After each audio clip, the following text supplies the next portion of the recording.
رب العالمين وبه نستعين وعليه أتوكل وهو حسبي ونعم الوكيل ولا حول ولا قوة إلا بالله العلي العظيم سبحانك لا علم لنا إلا ما علمتنا إنك أنت العليم الحكيم اللهم صل على سيدنا محمد قمر الوجود في هذا اليوم وفي كل يوم وفي يوم الموعود شرا وجهرا بالدنيا والأخرى وعلى آله وصحبه وسلم أما بعد اللهم علمنا ما ينفعنا وانفعنا بما علمتنا اللهم زدنا علما وارزقنا فهما وآتنا الحكمة اللهم بارك لنا في مجلسنا هذا اللهم بارك لنا في مجلسنا هذا اللهم بارك لنا في مجلسنا هذا برحمتك يا أرحم الراحمين والحمد لله رب العالمين بسم الله الرحمن الرحيم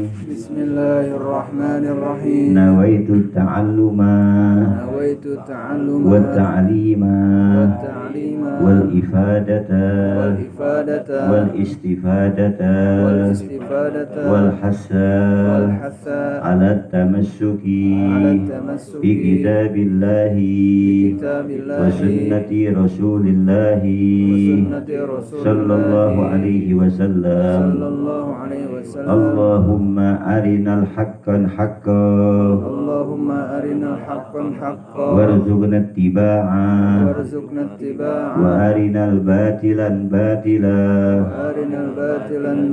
وارزقنا اجتنابا اللهم اهدنا لأحسن الأحلام فإنه لا يهدي لأحسنها إلا أنت واشرف عنا سيئها فإنه لا يشرف سيئها إلا أنت وصلى الله على سيدنا محمد وعلى آله وصحبه وسلم والحمد لله رب العالمين اللهم بحق حبيب عبد الله بن علي الحداد اقضي حاجاتنا الله افتح علينا فتوح العارفين قال المؤلف رضي الله ونفعنا بعلومه في الدارين آمين لا حول ولا قوة إلا بالله العلي العظيم أيها الإخوان رحمكم الله. Kita mau dibuka yaitu kitab Risalatul Mu'awwanah. Kitab ini adalah tuntunan bagi hamba-hamba Allah yang ingin mendekatkan diri kepada Allah dengan baik dan terhindar dari hama-hama atau penyakit-penyakit kejenuhan ataupun penyakit yang lainnya. Kitab ini sungguh luar biasa, kitab Risalatul Mu'awwanah yang menuntun hambanya yaitu kepada jalan menuju ridha Allah Subhanahu wa taala. Semua ibadah diatur di sini. Jadi kalau kita ingin beribadah dengan baik, beribadah dengan sempurna, tidak ada penyakit-penyakit, terhindar dari hama-hama, maka ikutilah daripada para sholihin. Seperti contohnya, seseorang kalau beribadah kepada Allah, jangan engkau mengerjakan ibadah-ibadah yang lain sebelum ibadah yang utama engkau kerjakan. Seperti jangan engkau mengerjakan daripada sholat witir atau sholat qiyamul lail atau sholat tahajud atau sholat duha kalau selama ibadah sunnah, yaitu ibadah sholat yang paling mulia adalah sunnah rawatib. Itu yang paling mulia. Ini banyak orang-orang tertipu. Dia lebih mengejar kepada sholat tahajud, lebih mengejar kepada sholat duha, akan tetapi sholat yang lebih utama adalah sholat sunnah rawatib, yaitu sholat sunnah yang mengikuti sholat fardu. Maka kejar terlebih dahulu untuk sholat sunnah rawatibnya. Ini sebagai penyempurna kepada sholat yang fardu. Sebab dimana kadang-kadang kita ini pada saat takbir, kemudian kita sujud, kemudian kita i'tidal, pada saat kita mau sujud, ini kadang-kadang lupa untuk ngucapin takbir. Mungkin kalian sering merasakan hal ini. Apabila kalau kalian lagi sujud, kemudian duduk sujud kedua, kadang-kadang takbir kalian ini lupa. Nggak pakai takbir, walaupun itu hukumnya sunnah. Takbir intikal, takbir perpindahan itu hukumnya sunnah. Tapi kadang-kadang kita sering lupa. Kemudian untuk hal-hal yang lainnya pun mungkin sholat kita kurang khusyuk dan lain sebagainya. Ini nanti di hari kiamat hanya bisa ditambal dengan sholat sunnah. Nah, sholat sunnah yang paling utama adalah sholat sunnah rawatib. Sempurnakan terlebih dahulu sholat sunnah rawatib, yaitu yang pertama sholat sunnah yang muakkad, yang 10 dulu kerjain, yang tertib, yang dawam, jangan sampai ditinggalkan. Kemudian setelah sholat sunnah muakkad, baru kita kerjakan sholat sunnah ghairu muakkad. Setelah itu kita selesaikan semuanya, bisa sempurna, maka kerjakan sholat sunnah, yaitu yang jumlahnya 24 rakaat di dalam satu hari satu malam. Setelah itu baru kita tambah sholat witir. Paling sedikit sempurnanya adalah 3 rakaat. Kalau ingin mengerjakan 1 rakaat juga silahkan, namanya sholat witir. Kemudian setelah sholat witir, kalian sudah dawa, maka kalian baru mengerjakan sholat tahajud. Setelah sholat tahajud, jangan tinggalkan sholat fajar. Ini biasanya habis sholat tahajud tidur lagi, bangun setelah subuh. Karena buru-buru sholat fajarnya gak dikokok. Usahakan walaupun kalian ketinggalan sholat subuh, sholat qodoknya, sholat fajarnya, usahakan untuk dikokok. Sebab sholat fajar ini sholat yang tidak pernah ditinggal oleh baginda Rasulullah SAW. Dan sholat fajar kalian sudah dengar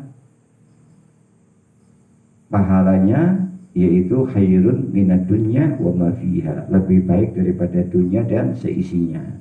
Kalau lebih baik daripada dunia dan seisinya berarti ya surga tuh. Apalagi kira-kira kalau lebih baik daripada dunia dan seisinya, ya tidak ada tandingannya kecuali surga. Maka sholat 2 rakaat ini jaminan kalian untuk bisa masuk ke dalam surganya Allah Subhanahu wa ta'ala. Bukan hanya lebih baik daripada dunia dan seisinya, yang isi dunia kalian tahu, yaitu ada emas, permata, perak, gas, dan lain sebagainya. Ini lebih baik, yaitu dibanding dengan sholat sunnah 2 rakaat. Maka jangan tinggalkan sholat sunnah 2 rakaat. Kemudian sempurnakan bacaannya.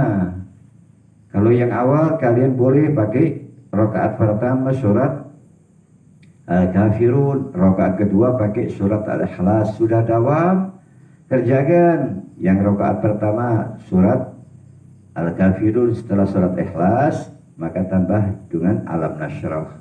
Rakaat kedua setelah Al-Kafirun kalian tambah dengan yaitu Alam Tarau. Barang siapa yang membaca 2 surat di dalam 1 rakaat yang tadi sudah disebutkan, maka dia akan dihindarkan untuk bertemu dengan orang-orang yang dia tidak sukai. Tapi kalau kalian sholat fajar aja Ikhlas sama Al-Kafirun, rakaat pertama Al-Kafirun, rakaat kedua Al-Ikhlas, kalian akan dihindarkan dari penyakit ambeien. Tinggal pilih kalian. Kalau mau tambah dengan 1 surat, ya tambah dengan Alam Nashrah yang rakaat pertama, rakaat kedua pakai Alam Taro. Kemudian setelah itu jangan tinggalkan, yaitu tidur rebahan yang diajarkan baginda Rasulullah SAW. Allahumma rabb Jibril wa Mikail wa Israfil wa rabb Muhammadin sallallahu alaihi wasallam, ajirni minan nar, ajirni minan nar, ajirni minan nar.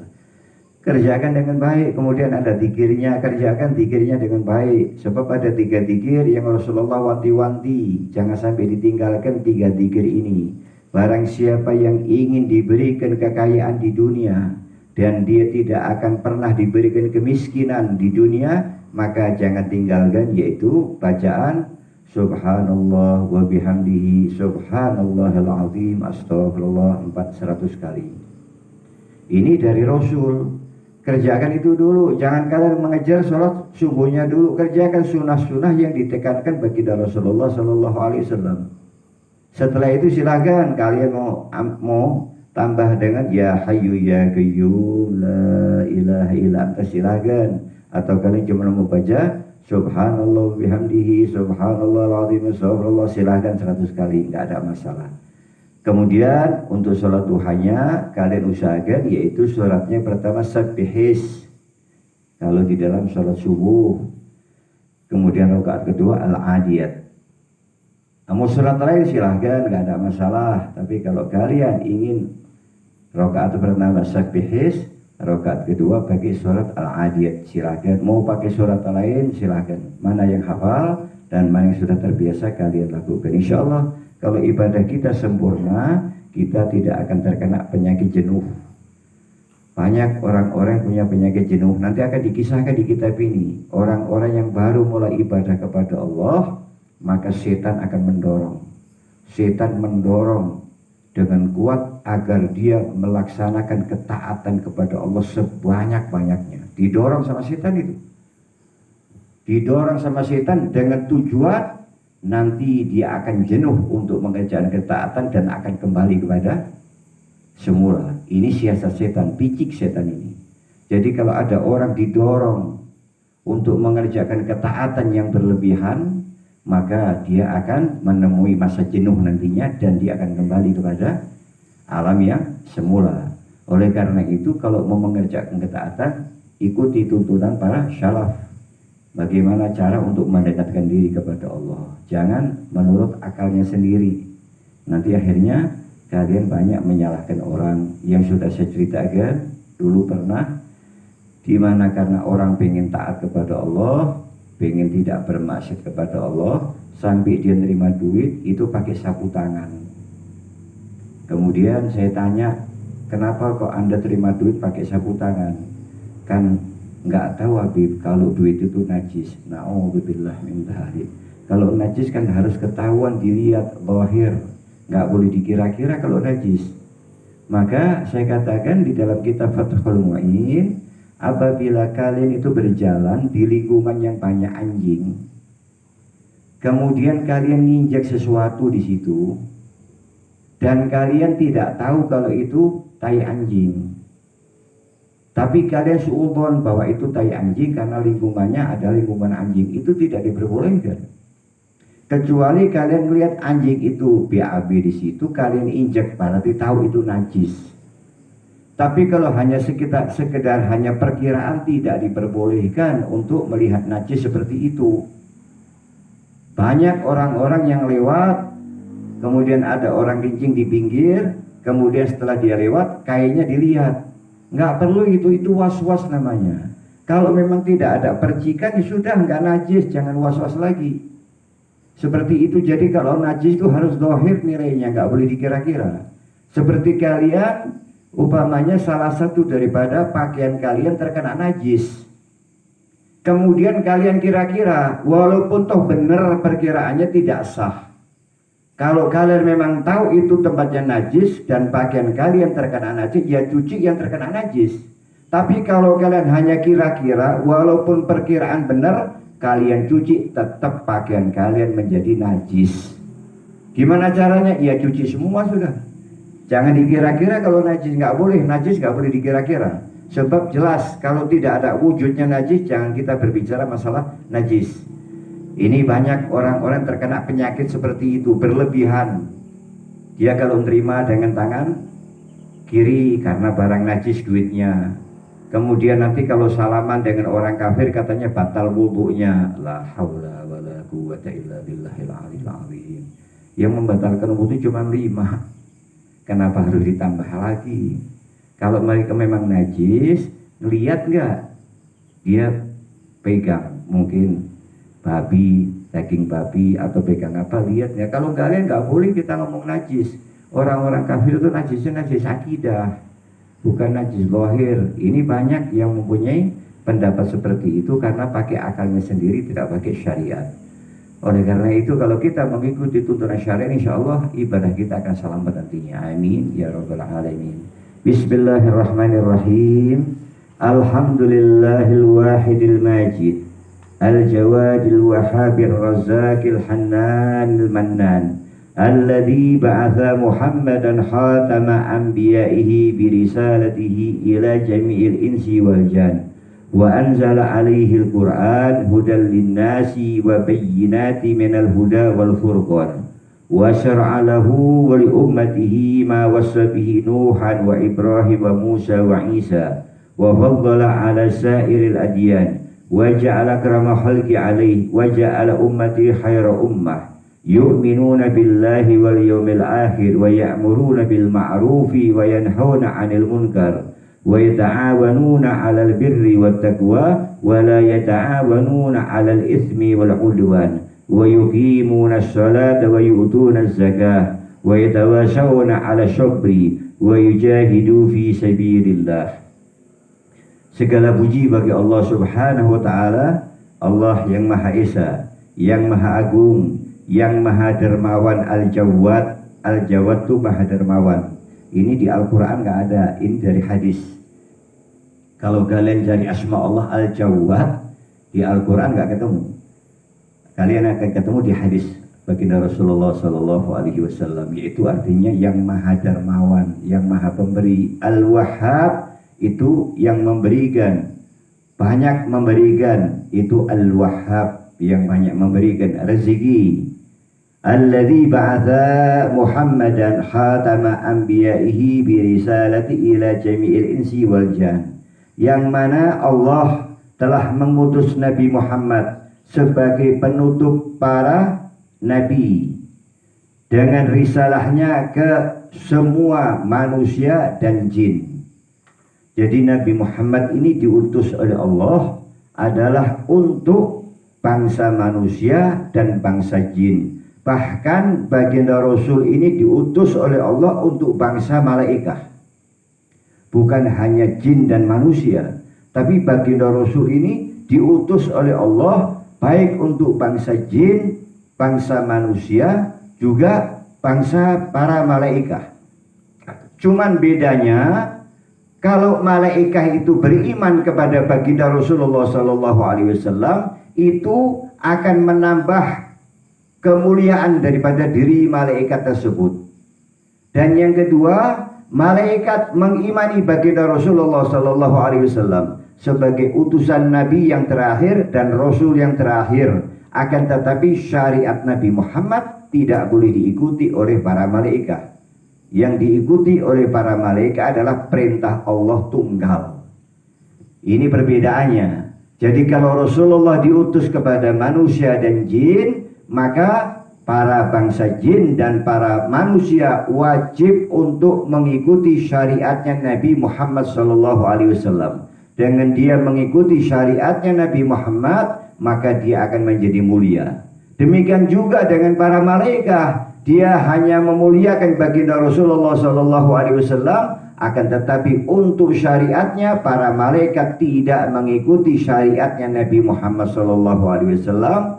Hanya khusus para malaikat mengikuti perintah Allah Subhanahu wa ta'ala. Selesai.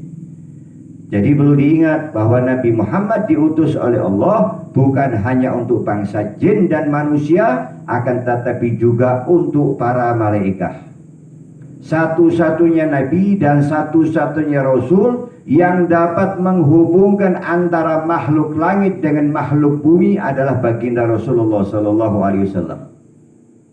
Yang sering kita baca, innallaha wa malaikatahu yusalluna 'alan nabi. Sesungguhnya Allah bersolawat sebelum Allah memerintahkan para malaikatnya untuk bersolawat. Rasulullah, Allah sudah bersolawat terlebih dahulu kepada baginda Rasulullah SAW.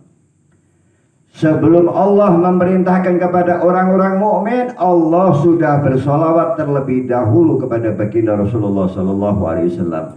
Allah yang memerintahkan, Allah sendiri bersolawat kepada baginda Rasulullah SAW.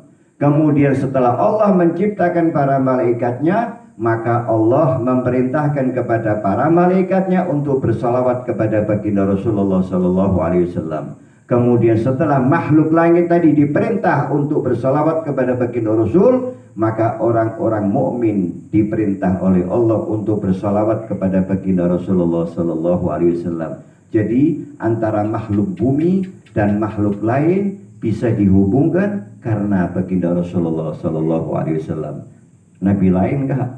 Nabi lain tidak bisa menghubungkan antara makhluk langit dengan makhluk bumi. Hanya baginda Rasulullah sallallahu alaihi wasallam yang bisa menghubungkan antara makhluk langit dengan makhluk bumi, yaitu dengan salawat. Para malaikat bersalawat kepada baginda Rasul, makhluk bumi pun bersalawat kepada baginda Rasulullah sallallahu alaihi wasallam. Jadi jelas bagi kita kalau kita bersalawat kepada baginda Rasul karena melaksanakan perintah Allah, bukan semata-mata untuk mengagungkan baginda Rasulullah. Akan tetapi kalau seorang mukmin bersalawat kepada baginda Rasul semata-mata karena melaksanakan perintah Allah, yaitu untuk bersalawat kepada baginda Rasulullah sallallahu alaihi wasallam.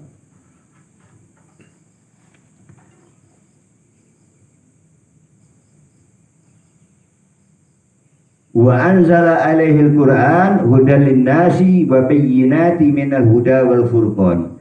Dan Allah telah menurunkan kepada baginda Rasulullah sallallahu alaihi wasallam yaitu Al-Qur'anul Karim sebagai petunjuk bagi para manusia dan menjelaskan tentang isi petunjuk itu sendiri serta pembeda antara yang hak dan yang batil. Wa syara'a lahu wa li ummatihi ma wasabihi Nuhan wa Ibrahim wa Musa wa Isa. Dan Allah telah mensyariatkan kepada baginda Rasulullah sallallahu alaihi wasallam, demikian juga kepada umatnya sebagaimana yang diperintahkan untuk Nabi Allah Nuh beserta umatnya, Nabi Allah Ibrahim beserta umatnya, Nabi Musa serta Nabi Isa. Jadi Nabi Muhammad datang bukan membawa agama baru. Nabi Muhammad ini penyempurna daripada risalah nabi-nabi terdahulu. Jadi bukan untuk membawa agama yang baru. Kemudian selanjutnya wa faddala ala sairil adyan, dan Nabi Muhammad ini membawa satu agama yang melebihi daripada seluruh agama. Wa ja'ala akrama khalqi alaihi, dan Allah telah menjadikan ciptaannya yang paling mulia kepada diri Nabi Muhammad sallallahu alaihi wasallam. Wa ja'ala ummatahu khaira ummah, dan Allah telah menjadikan umatnya baginda Rasulullah sebaik-baik umat ukhrijat linnas, yang dilahirkan untuk seluruh manusia. Apa kira-kira nggak bangga kita? Kira-kira Allah telah menggelari kita semua ini sebagai umat terbaik. Ini merupakan kebanggaan buat kita. Berkat baginda Rasulullah sallallahu alaihi wasallam kita ditunjuk oleh Allah mendapatkan gelar dari Allah umat terbaik. Oleh karena itu pelihara agar kita tetap di hari akhir nanti, di hari kiamat kita tetap menjadi umat yang terbaik. Syaratnya di sini dijelaskan oleh Imamul Haddad, kalau kita ingin mendapatkan umat yang terbaik sampai nanti di hari kiamat kita mendapatkan gelar umat terbaik, yaitu yang pertama yu'minuna billahi wal yaumil akhir, beriman kepada Allah dan beriman kepada hari akhir. Ini yang pertama. Jadi jangan pernah ragu tentang hari akhir, tentang adanya pertanyaan munkar wa nakir, tentang adanya siksa kubur, kenikmatan kubur, adanya padang mahsyar, adanya syirat. Jangan ada keraguan sedikit pun. Kita wajib untuk beriman dengan benar-benar beriman tanpa ada sedikit pun keraguan. Ini yang pertama, kalau kita ingin menjadi umat yang terbaik. Yang kedua, wa ya'muruna bil ma'ruf wa yanhauna 'anil munkar, yaitu memerintahkan kepada yang baik dan mencegah kepada yang buruk. Kalau kita diem aja melihat kemungkaran, kita kelak dibangkitkan oleh Allah di hari kiamat bukan termasuk umat yang terbaik. Jadi syarat kalau kita ingin mendapatkan gelar di hari kiamat nanti tetap menjadi umat yang terbaik, ya'muruna bil ma'ruf wa yanhauna 'anil munkar, Maka lingkungan kalian yang kalian tinggal, kalian harus menegakkan ya'muruna bil ma'ruf wa yanhauna 'anil munkar. Walaupun toh harus pakai nama Habib, nggak apa-apa. Kalau memang dengan pakai nama saya dia akan berubah dan mentaati hukum, silakan. Seperti contohnya, kalau ada orang-orang yang di lingkungan kalian pakai celana pendek, maka kalian tegur. Tegurnya gimana? Kalian ini pakai celana pendek, ini kalian berarti zalim sama diri saya. Saya berdosa karena ngelihat aurat Anda. Jadi Anda jangan memberikan dosa kepada saya. Memang celana itu punya kamu, yang pakai juga kamu, tapi dosanya ke saya. Sebab kalau saya melihat aurat kamu itu, saya ini berdosa mata saya. Dan kemudian apabila tidak saya ingatkan kamu pakai celana pendek begitu, berarti saya tidak ta'muruna bil ma'ruf. Saya diem aja, saya ikut dosa juga. Seperti itu. Umpamanya di lingkungan kalian ada yang pakai minum tangan kiri, tegur. Kalian harus berani. Ini ciri khas umat Nabi Muhammad SAW yang kelak bakal dibangkitkan di padang mahsyar sebagai umat terbaik. Jadi kalian nggak boleh diam. Kalau memang kalian sudah siap untuk menanggung risiko, jalankan. Ada orang pakai minum tangan kiri, kasih tahu. Kalau seorang tokoh kasih tahu, Anda jangan bercerita masalah hadis. Sebab minum Anda pun masih pakai tangan kiri. Ngapain Anda harus bercerita masalah hadis, sedangkan hadis yang diwanti-wanti oleh baginda Rasul, yaitu apabila seorang makan dan minum pakai tangan kiri, itu seburuk-buruknya orang mukmin. Orang mukmin paling buruk adalah orang yang makan dan minum pakai tangan kiri. Jadi Anda alangkah baiknya tidak membaca hadis, karena Anda termasuk orang mukmin yang buruk. Seperti itu, harus berani kalian. Kalau kalian tidak tegur, dia tidak akan sadar nanti. Tapi dengan teguran kalian, insya Allah dia akan sadar nantinya. Demikian juga hal-hal yang lainnya, kalian pokoknya di lingkungan kalian harus ta'muruna bil ma'ruf wa tanhauna 'anil munkar, dengan syarat apabila kalian sanggup memikul beban fitnah. Kalau belum sanggup, jangan dilakukan. Tapi kalau kalian sanggup memikul beban fitnah, kalian lakukan. Seperti contohnya, seandainya anak-anak yang ada di sekolahan itu diminta 1 jiwa untuk zakat ke sekolahan. Kalian sanggup menanggung beban fitnah, cobaan sanggup kalian. Jangan, sebab sekolahan tidak punya hak untuk menerima zakat. Nah, kalian siap nggak kalau nanti waktu anak kalian dipersulit waktu ujian, dipersulit waktu untuk menerima ijazah? Siap nggak kalian? Kalau kalian belum siap, jangan kalian lakukan. Udah dianggap sedekah kesananya. Kalian keluarkan zakat kembali kalau kalian mampu. Kalau nggak mampu, ya itu termasuk zakat. Demikian juga kalau pemerintah meminta 1 jiwa, kalian tentang sanggup nggak kalian untuk menanggung beban fitnah ini? Nanti kalau kalian ngurus surat di kelurahan akan dipersulit, ngurus lain-lainnya akan dipersulit. Sanggup nggak kira-kira? Kalau nggak sanggup, kalian jangan menentang. Udah kasihin aja. Kalau kalian punya, zakat lagi. Kalau nggak punya, itu termasuk sedekah. Itu termasuk ta'muruna bil ma'ruf wa tanhauna 'anil munkar. Di mana saja kalian berada, usahakan untuk ta'muruna bil ma'ruf wa tanhauna 'anil munkar, walaupun risikonya berat bagi kita semuanya. Tapi kalian cuman hanya mengharap ridha Allah dan ingin diakui kelak di padang mahsyar sebagai umat yang terbaik. Tapi kalau kalian masih diem aja, kalian tidak dibangkitkan kelak di padang mahsyar sebagai umat yang terbaik nantinya. Ini yang pertama. Ya, yang kedua, kalian harus tegakkan ta'muruna bil ma'ruf wa tanhauna 'anil munkar. Kalau ingin menjadi umat terbaik kelak di padang mahsyar. Kemudian yang ketiga, wa yata'awanuna 'alal birri wat taqwa wa la yata'awanuna 'alal itsmi wal udwan. Mereka saling bantu-membantu di dalam kebaikan, serta saling membantu dalam masalah takwa. Wala yata'awanuna 'alal itsmi wal udwan. Mereka tidak pernah saling membantu di dalam dosa dan permusuhan. Ini kalian. Jadi namanya ciri khas umat baginda Rasulullah SAW yang mulia, yang kelak akan dibangkitkan oleh Allah di padang mahsyar sebagai umat terbaik, hendaklah kalian tolong menolong di dalam kebaikan. Jangan sampai tolong menolong di dalam perbuatan dosa. Contohnya seperti begini, kalian lagi diangkut umpamanya, kemudian ada salah seorang diangkut nanya, itu kok tempat itu rame apa itu? Padahal kalian tahu itu warung remeng-remeng. Memang kalau malam minggu rame. Kalian ngomong, itu warung remeng-remeng itu. Dengar dia. Nanti kalau ngajak teman-temannya dia dari mana datang ke situ, yang nanggung dosa kalian. Sebab yang menunjukkan kalian itu. Jadi jangan sampai kalian menunjukkan sesuatu yang buruk. Saling tolong-menolong di dalam kebaikan. Seperti contohnya lagi, kalian ini biasa sedekah, memberikan sesuatu kepada seseorang. Kemudian ada orang lain yang negur kalian. Kamu itu jangan selalu membantu dia, nanti dia jadi orang malas nanti. Yang membutuhkan masih banyak lagi, bukan cuma dia.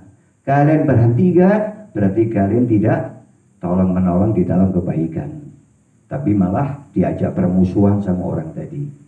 Demikian juga seandainya ada seseorang datang ke kampung kalian, nanya alamat fulan, padahal tahu kalau dia datang ke sana mau pacaran itu, bukan mau ke tempat saudaranya atau bukan tujuan yang lainnya, tapi tahu ini mau pacaran, mau cari rumah pacarnya. Kalian tahu, kalian tunjukkan, selama dia berbuat maksiat kalian tanggung jawab. Hati-hati, jadi kita harus saling menasihati antara kebaikan, jangan sampai masalah keburukan kita tolong menolong. Demikian juga seandainya kalian ini di satu tempat, kemudian ada orang yang dia membicarakan hal tersebut, upamanya kalian lagi lewat, ada orang lagi duduk-duduk, lagi ngerumpi, lagi bicarakan halnya orang. Kemudian kalian ikut duduk di situ dengan maksud supaya dia nggak tersinggung, mau duduk sebentar aja kemudian pulang. Sama aja, kalian tidak ta'muruna bil ma'ruf wa tanhauna 'anil munkar, dan juga tidak tolong menolong di dalam kebaikan, yang kalian tolong menolong di dalam dosa. Oleh karena itu hati-hati kalau hidup ini, jangan sampai menunjukkan sesuatu, mau menolong orang niatnya baik, akan tetapi di dalam pandangan Allah jelek. Seperti juga upamanya kalian naik angkot, kemudian kalian ditanya, Pak, gereja itu di mana Pak ya? Oh nanti di depan. Sama kalian ngomong aja, kurang tahu, saya bukan orang sini. Kalau kalian nunjukkan, oh nanti di depan itu ada, nanti sebelah kanan jalan, nanti saya tak kasih tahu supirnya biar berdiri di situ. Kalian tolong menolong di dalam kemaksiatan, tolong menolong dalam dosa, tidak diperbolehkan dalam Islam. Maka dalam kehidupan ini yang hati-hati, jangan sampai kita menyangka bahwa kita menolong itu baik, akan tetapi yang kita tolong itu dimurkai oleh Allah Subhanahu wa ta'ala. Ini yang pertama. Ini yang keempat. Jadi kalian kalau ingin diakui sebagai umat terbaik kalau di padang mahsyar, yaitu wa yata'awanuna 'alal birri wat taqwa wa la yata'awanuna 'alal itsmi wal 'udwan. Jadi kalau di kalian diajak untuk saling tolong menolong di dalam dosa dan tolong menolong di dalam permusuhan, maka alangkah baiknya kalian tidak ikut. Kalau untuk diajak musuhin seseorang dan kalian tidak tahu dan orang itu memang tidak seharusnya dimusuhin, kalian ikut-ikutan karena takut dibenci. Kalau kalian tidak ikut memusuhi, ini sama aja kalian tolong menolong di dalam dosa dan permusuhan. Kemudian selanjutnya wa yuqimunas sholata wa yu'tunaz zakah. Yang kelima yaitu menunaikan sholat yang 5 waktu dan menunaikan zakat. Tunaikan sholat yang 5 waktu dengan baik. Kemudian yang selanjutnya wa tawassauna 'alal sabri, dan saling menasihati di dalam kesabaran. Ini harus kalian lakukan. Kalau kalian mengerjakan semuanya ini, insya Allah kalian akan diakui sebagai umat terbaik, kuntum khaira ummatin ukhrijat linnas ta'muruna bil ma'ruf wa tanhauna 'anil munkar, dan selanjutnya insyaallah. Oleh karena itu kita mulai sekarang harus menjadi umat yang terbaik kelak ketika kita dibangkitkan di padang mahsyar, tetap diakui sebagai umat yang terbaik. Kemudian wa yujahiduna fi sabilillah, yang terakhir mereka berjuang di jalan Allah. Bagaimana mereka orang berjuang? Wala yakhafuna laumata laib min ahli zairi, di mana mereka orang-orang berjuang di jalan Allah tidak takut dengan celaan. Silahkan Anda ngomongin saya seperti apapun, silahkan Anda mencela saya, silahkan. Orang-orang yang tetap berjuang di jalan Allah, dia tidak akan pernah gentar, tidak akan pernah takut, tidak akan pernah mundur, walaupun dia dicela oleh para pencela. Sok giat banget, sok agamis, sok biarin aja. Yang jelas saya tetap melaksanakan al-mujahid fi sabilillah, yaitu mereka orang-orang berjuang di jalan Allah, dan mereka tidak akan pernah gentar, tidak akan pernah mundur dengan celaan daripada para pencela yang mereka telah ditetapkan oleh Allah sebagai orang-orang yang sesat. Jadi orang yang mencela orang itu, di mana dia lagi berdakwah untuk mengajak kebaikan, ada orang mencela, maka dia dihukumin adalah orang-orang yang sesat. Oleh karena itu jangan sekali-kali, jangan pernah kalian mundur untuk selalu menegakkan yaitu agama Allah, mendakwahkan agama Allah. Mau dicela silahkan, mau kamu cinta sama saya silahkan, kamu benci sama saya silahkan. Yang saya harapkan bukan hanya pujian dari kamu, yang saya harapkan adalah ridhonya Allah subhanahu wa ta'ala. Cukup, selesai sudah. Kalau kalian mengharapkan pujian dari manusia, sampai di mana pujian itu, dan apakah akan mendatangkan manfaat? Bukan buat diri kita. Pujian manusia tidak ada yang memberikan manfaat buat diri kita, bahkan kita akan menjadi celaka kalau sering dipuji. Jadi sekali lagi, jangan pernah takut, jangan pernah gentar, jangan pernah lelah untuk selalu yaitu menegakkan agama Allah subhanahu wa ta'ala. Fama yasuddu an sabilillah, mereka tidak akan pernah dapat menghalangi untuk berjalan kepada jalan Allah. Jangan pernah takut, enggak gentar sudah. Apapun risikonya dia tetap ambil. Tidak akan pernah mundur untuk menegakkan daripada agama Allah. Wa yalumu 'alal qiyami biwajibillahi, dan mereka tetap menegakkan agama Allah sebagaimana yang diperintahkan oleh Allah subhanahu wa ta'ala. Jadilah engkau manusia yang terbaik, jadilah engkau umat terbaik, ta'muruna bil ma'ruf wa tanhauna 'anil munkar. Tetap jangan pernah gentar untuk menghadapi ucapan-ucapan daripada orang tadi. Risikonya apapun, kalian jangan pernah gentar kepada mereka. Illal ladzina haqqat 'alaihim minallahi bisyikak wal husran wal hizi wal hawan. Orang-orang para pencela yang suka menghalangi orang berdakwah. Dihalangin apapun, dihalangi dengan berita hoak, atau dihalangin jalannya, atau dihalangin apanya pun, gak dikasih lampu dan lain sebagainya, maka kalian tidak akan pernah mundur, karena mereka orang-orang yang telah disesatkan oleh Allah subhanahu wa ta'ala, dan mereka adalah orang-orang yang rugi, mereka adalah orang-orang yang direndahkan oleh Allah, dan mereka adalah orang-orang yang dihinakan oleh Allah subhanahu wa ta'ala. Jadi kalau ada orang ngalangin kalian dakwah kalian, ini berarti mereka adalah orang-orang yang memang disesatkan oleh Allah subhanahu wa ta'ala.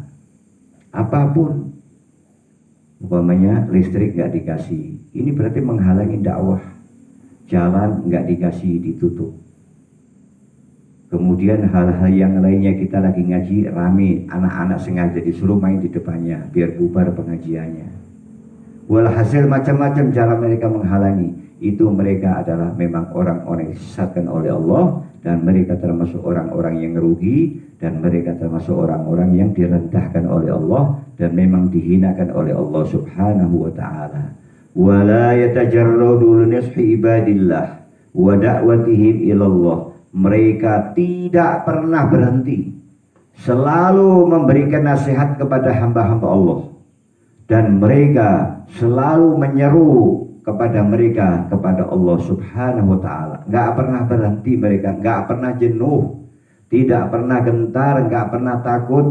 Terus mereka menegakkan agama Allah, apapun risikonya diambil sama mereka. Ini orang-orang kelak diakui sebagai umat yang terbaik di hari kiamat oleh Allah Subhanahu wa taala. Illal ladzina sabaqat lahum minallahil husna was sa'adah wal amani wal fuzi waridwan. Itulah mereka-mereka, kalau kalian kuat seperti itu, bahwa kalian tidak akan gentar untuk menghadapi para pencela yang tukang ngomong, yang tukang bikin berita hoak. Kalian gak urusin, kalian tetap akan mendakwahkan agama Allah. Kalian risikonya mau dibenci silahkan, yang penting saya mengharap ridho Allah, tidak mengharap pujian dari kalian, tidak mengharapkan bayaran dari kalian. Yang saya harapkan adalah pahala dari Allah, dan yang saya harapkan ridhonya Allah Subhanahu wa ta'ala.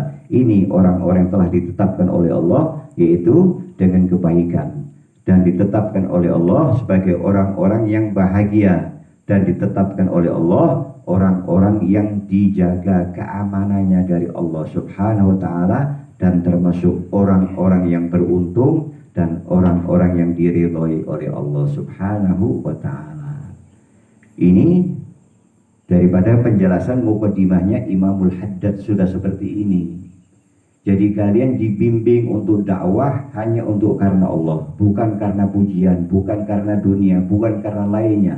Kalian dibimbing oleh Imamul Haddad, jadilah kalian umat yang terbaik. Maka diajukan syarat-syaratnya oleh Imamul Haddad, kalau memang kita ingin menjadi umat yang terbaik dan kalau dibangkitkan oleh Allah untuk menjadi umat yang terbaik, maka yang pertama adalah beriman kepada Allah dan beriman kepada hari akhir, dan yang kedua adalah memerintahkan kepada yang ma'ruf, yang baik, dan mencegah kepada yang buruk atau yang jahat. Kemudian saling tolong menolong di dalam kebaikan dan takwa, dan tidak tolong menolong di dalam perbuatan dosa dan permusuhan. Mendirikan sholat, menunaikan zakat, kemudian saling menasihati dalam kesabaran antara yang satu dengan yang lain, dan yang terakhir itu al-mujahid fi sabilillah, tetap berjuang di jalan Allah Subhanahu wa ta'ala. Ini muqaddimah hadirin. Mudah-mudahan dengan muqaddimah yang disampaikan oleh Imamul Haddad, kita mulai berjuang tetap untuk menegakkan agama Allah Subhanahu wa ta'ala. Jangan sampai ada siapapun yang menghalangi kalian. Arek naon ngaji di Cipadung jauh-jauh, di sini juga ada pengajian, silahkan kamu ngaji di sini nggak apa-apa, tapi jangan menghalangi saya untuk ngaji di Cipadung. Silahkan kamu panggil siapapun, tapi jangan menghalangi saya untuk ngaji di tempat lain, nggak boleh. Ya sudah, di sini juga ada pengajian, alhamdulillah. Saya juga ada juga ngaji sama, alhamdulillah. Sama-sama ngaji, kita sinkronkan pendapatnya daripada pengajian fulan, dan kita sinkronkan, saling tolong menolong. Jangan sampai saling mencela antara yang satu dengan yang lain. Ngapain ngaji jauh-jauh, buang ongkos, cabai dan lain sebagainya. Mendingan duduk di sini ngopi dan lain sebagainya. Kan yang diberikan pahala oleh Allah pengorbanannya, bukan masalah seberapa duit yang kalian keluarkan. Allah tidak mengukur duit kalian. La yanalallaha luhumuha wala dima'uha walakin yanaluhu taqwa minkum. Allah tidak menerima daging korban dan darah korban. Yang dinilai oleh Allah, yang diberikan oleh Allah sampai sebagaimana besar takwamu kepada Allah, bukan masalah duitnya, tapi sampai di mana ketakwaan kita kepada Allah Subhanahu wa ta'ala. Mudah-mudahan kita mulai bangkit untuk mendakwahkan agama Allah Subhanahu wa ta'ala, mulai dari keluarga kita dulu, kemudian kerabat kita yang dekat, kemudian tetangga-tetangga kita, kemudian baru orang-orang yang jauh, amin ya rabbal alamin. Rabbana anfa'na bima 'allamtana, rabbi 'allimna alladhi yanfa'una, rabbi faqina wa baqi halana wa qarabatin lana fi dinina ma ahlil qudri unsa wa dhaka rabbi wa fiqna wa wabbikum lima tardadi qawlan wa fi'lan karama warzuqil kulla halalan daima wa hillat yawla ma nahla bil khairi wa nufa kulla syarrabana aslih lana kulla syu'un wa agarra birridha minkal uyun waqti anna rabbana kulla duyun qabla an tatiyana rusulul manun waghfir istur anta kalum man syadar wa salatullahi tawshal mustafa man ilal haqqi ta'ana wal wafa bi kitabin fihi linnasi shifa